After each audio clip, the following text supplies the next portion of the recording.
It was the shortest Victory Day Parade Kremlin watchers can remember. No modern tanks, no flypast, and even President Putin's speech was less than 10 minutes long. Held annually to mark the Soviet Union's victory against Nazi Germany, it's a national holiday. But this was a very different parade to the normal 3-hour spectacular. The war in Ukraine has drained Russia of men and equipment, and it didn't take long for Putin to set out the narrative of a Russian nation fighting for its very existence against a Nazi neighbour and an imperialist West. The Western globalist elites, however, still preach about their exceptionalism.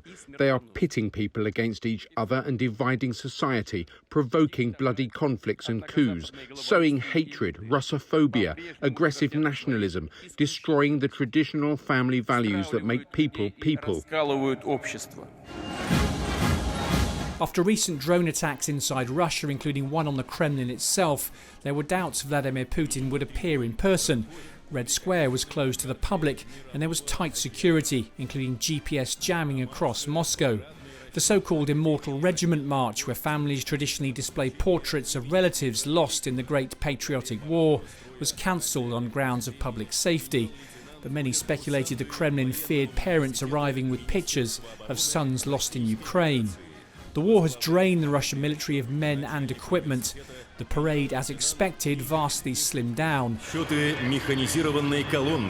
vintage T-34 from the 1940s, the only tank on show. It's estimated Russia's lost nearly 2,500 of its T-72 and T-80 tanks in Ukraine. Russia's air force was also notably absent. The ranks of soldiers reportedly swelled with conscripts to replace the many soldiers fighting and dying in Ukraine. What was on display, though, were big rockets, the S-400 long-range air defence system, plus some of Russia's nuclear firepower, a procession of Yars-24 intercontinental ballistic missiles designed to remind the West what Russia has in reserve. I salute all who fight for Russia on the battlefield, who are serving now.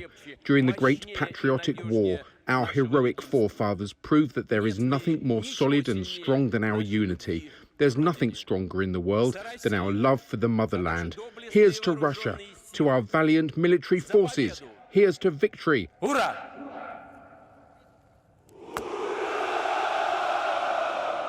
President Putin praised the US and UK for their fight against Hitler before accusing the West of forgetting the Soviet sacrifice.